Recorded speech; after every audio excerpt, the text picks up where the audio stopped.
Nah, ini masih di tema tentang kehamilan, yaitu aku akan ngebahas tentang preeklamsia. Ya, sering banget ini dijadikan momok yang menakutkan bagi sebagian besar ibu hamil ya kondisi ini.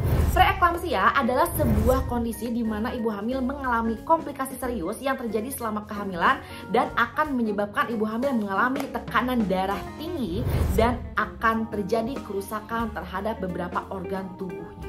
Namun, ini juga tidak menutup kemungkinan preeklamsia ini akan terjadi di trimester awal atau bahkan terjadi setelah persalinan. Dan ini harus ditanggapi secara serius karena dapat membahayakan kondisi nyawa ibu yang sedang hamil ini ya, sangat berbahaya sekali.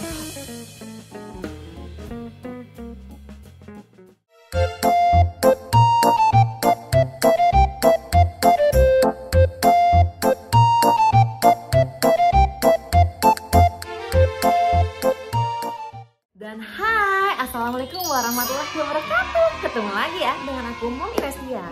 Dan terima kasih kepada kalian yang sudah mau datang ke channel YouTube aku dan menonton video ini dari awal sampai akhir. No skip ya. Oke.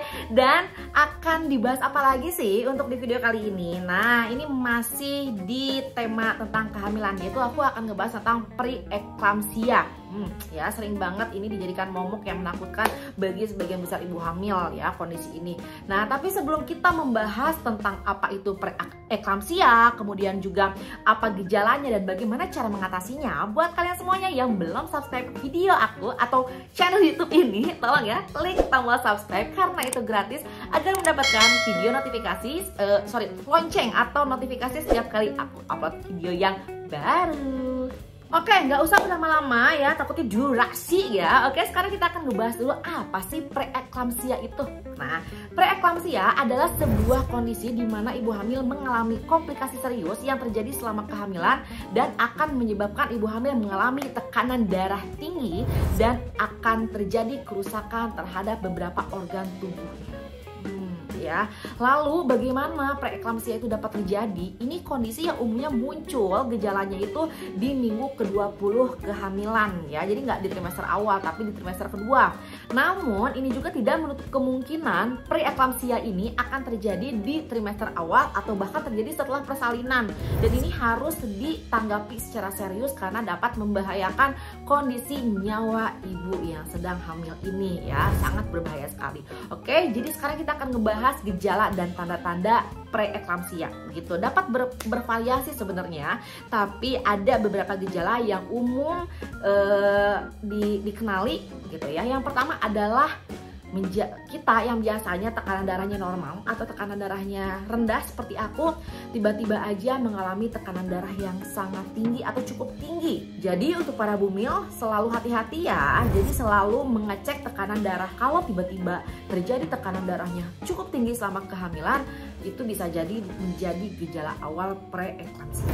Kemudian gejala kedua terjadinya proteinuria, yaitu adalah kondisi adanya protein di dalam urin kita dan itu harus akan diketahui dengan adanya tes urin gitu. Nah, ini akan menjadi tanda adanya kerusakan pada ginjal akibat terjadinya preeklamsia. Terus nih, gejala akibat preeklamsia itu bisa jadi membuat badan kita menjadi bengkak, terutama di bagian tangan ataupun di bagian kaki karena terjadi penumpukan cairan dan peningkatan tekanan darah. Jadi, untuk orang-orang yang preeklamsia harus selalu menjaga makanannya ya, jangan makan yang terlalu asin gitu. Nah, nanti kalau misalnya dia sudah bengkak ya, itu harus segera dirujuk ke dokter kandungan terdekat ya, atau dokter kandungan yang sudah menjadi langganan gitu ya. Bengkak-bengkaknya kalau misalnya dia makin parah itu sampai nggak bisa jalan atau tidak bisa melakukan aktivitas.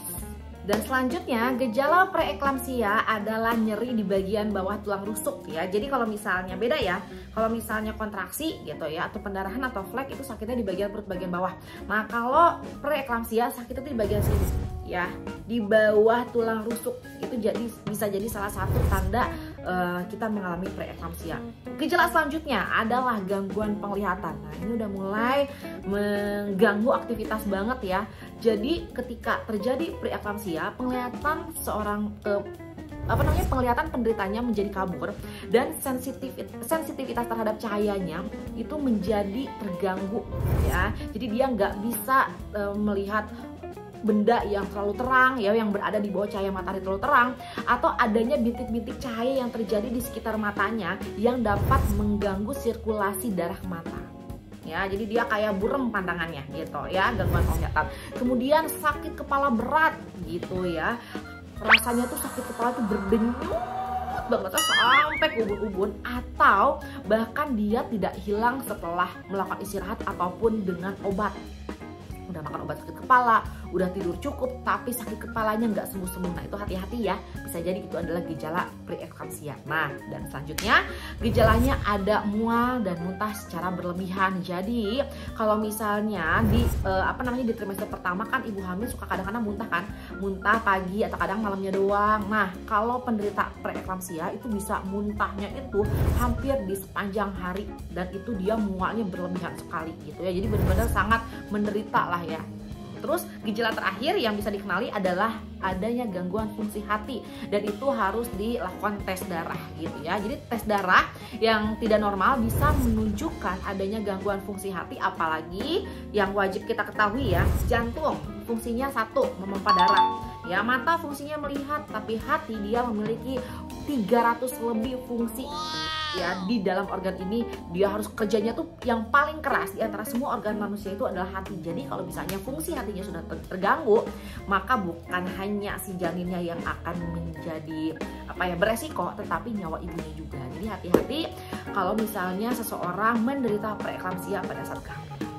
Nah jadi kalau misalnya sekarang para bunda merasa mengalami gejala-gejala yang aku sebutkan di atas, langsung konsultasi sama dokter kandungan langganannya ya, karena preeklampsia yang tidak diobati secara serius justru akan mengakibatkan kejang yang dapat mengancam nyawa gitu ya.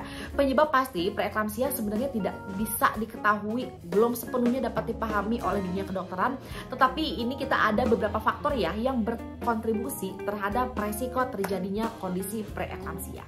Penyebab pertama itu ada faktor keturunan atau faktor genetik ya. Jadi riwayat preeklampsia dalam keluarga, misalnya nih dulu ibu kita pada saat hamil pernah mengalami preeklampsia. Nah cenderung anak-anaknya itu ada kemungkinan mengalami gejala serupa pada saat kehamilan gitu ya. Dan itu dia bisa ke saudara perempuannya, atau misalnya dia dari neneknya, ibunya nggak kena nih ya, neneknya preeklampsia, ibunya nggak kena, bisa jadi cucunya yang kena. Nah yang kedua adalah faktor usia. Jadi ternyata para wanita yang hamil di bawah usia 20 tahun dan wanita yang hamil di atas 35 tahun yang cenderung dapat beresiko mengalami preeklampsia. Nah, kemudian faktor ketiga adalah kehamilan pertama. Jadi, resiko preeklampsia dapat menjadi lebih tinggi pada wanita yang sedang mengalami kehamilan pertamanya. Kemudian faktor keempat adalah obesitas. Jadi buat wanita yang sekarang lagi hamil tapi mengawalinya dengan kondisi tubuh yang kurang ideal alias kelebihan berat badan alias obesitas, itu juga dapat beresiko mengalami preeklampsia ya, memiliki resiko lebih tinggi untuk terkena preeklampsia. Kemudian faktor selanjutnya adalah riwayat hipertensi. Nah hati-hati ya, jadi kalau misalnya yang normal aja atau tekanan darah rendah aja bisa menjadi tekanan darah tinggi pada saat terjadi preeklampsia, apalagi kalau misalnya tekanan darahnya lagi tinggi ya, bisa kebayang ya bakal seperti apa resikonya. Kemudian yang memiliki riwayat penyakit ginjal dan diabetes. Nah kedua penyakit ini kalau memang sudah dialami sebelum kehamilan, ini akan memberikan resiko yang cukup tinggi untuk menderita preeklampsia selama kehamilan.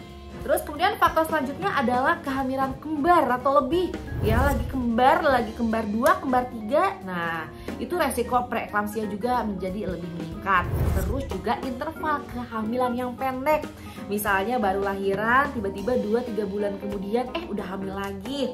Jadi meskipun resiko yang paling tinggi ada di kehamilan yang pertama, tetapi kalau misalnya interval kehamilan itu cukup dekat, itu bisa menyebabkan resiko terjadinya preeklampsia. Dan faktor terakhir adalah riwayat preeklamsia sebelumnya. Wow. Jadi kalau misalnya bukan hanya keturunan, tapi kalau misalnya ternyata kita nih di kehamilan pertama meskipun mama, nenek itu tidak ada riwayat preeklamsia, tapi kita mengalaminya, itu di kehamilan kedua dan seterusnya kita akan memiliki resiko lebih tinggi untuk mengalami preeklamsia kembali. Nah, tapi buat para bunda yang sekarang ternyata mengalami gejala preeklamsia juga nggak usah khawatir ya, karena banyak kok ya wanita-wanita hamil yang mengalami preeklamsia dapat melahirkan secara selamat. Tapi yang pasti yang harus kita lakukan yang pertama adalah istirahat yang cukup dan selalu berkonsultasi dengan dokter agar kondisi kehamilan kita tetap berada di bawah pengawasan dokter. Karena selama di dalam pengawasan dokter, mereka akan selalu memantau tekanan darah kita, gimana caranya kalau tekanan darah kita tinggi dikasih obat penurun tekanan darah, atau misalnya fungsi ginjal kita terganggu diberi obat untuk menyelesaikan masalah tersebut dan tanda-tanda lainnya gitu ya. Nah, itu akan diberikan obat. Jadi dalam beberapa kasus dokter mungkin akan memberikan resep antihipertensi ya, terus juga untuk yang ginjal tadi aku bilang, dan itu harus diminum sesuai dengan petunjuk dokter ya. Jadi nggak boleh asal takarannya gitu. Udah kayak gitu pastikan asupan cairan dan garam yang terbatas. Jadi justru kalau misalnya ibu hamil normal akan disarankan untuk meminum air putih sebanyak mungkin. Nah, untuk yang preeklamsia ini harus dibatasi, nggak boleh terlalu banyak minum dan biar nggak bengkak ya, biar nggak bengkak, dan juga mengurangi asupan garam berlebih. Jadi kalau misalnya makanan sayur, daging atau apapun itu usahakan minim garam atau bahkan tanpa garam sama sekali. Dan selanjutnya untuk para penderita preeklamsia biasanya dokter juga akan meresepkan obat anti kejang. Takutnya ketika di rumah terjadi apa-apa yang lebih berat lagi gitu ya gejalanya dan menyebabkan kejang, kita sudah sedia obat anti kejangnya gitu. Terus juga harus selalu dipantau kondisi janinnya ya melalui USG atau ultrasonografi. Detak jantung janin juga harus selalu dipantau biar kalau misalnya terjadi apa-apa nauzubillah ya, dokter dapat melakukan tindakan darurat berupa kelahiran bayi prematur. Nah, terus juga untuk para penderita preeklamsia biasanya mereka akan secara rutin direkomendasikan untuk melakukan tes laboratorium ya, tes darah, tes urin untuk memeriksa tingkat proteinuria, kemudian tingkat fungsi ginjal dan fungsi hatinya. Jadi kalau misalnya ada perubahan atau yang tidak normal dapat diatasi dari dini gitu. Dan kalau misalnya ternyata gejalanya sudah semakin berat, nah itu harus dilakukan tindakan pengobatan, yaitu dirawat inap di ICU. Nah, jadi begitu ya, apa itu preeklamsia, kemudian gejalanya, kemudian cara untuk mengatasi atau menjalani proses kehamilan dengan kondisi preeklamsia. Semoga video ini membantu, semoga video ini bermanfaat, dan jangan lupa ya like, share, komennya akan bahas apa lagi sih tentang serba-serbi kehamilan atau menyusui atau dunia parenting. Oke? Mohon maaf kalau misalnya ada salah-salah kata. Sampai ketemu di video selanjutnya. Assalamualaikum warahmatullahi wabarakatuh.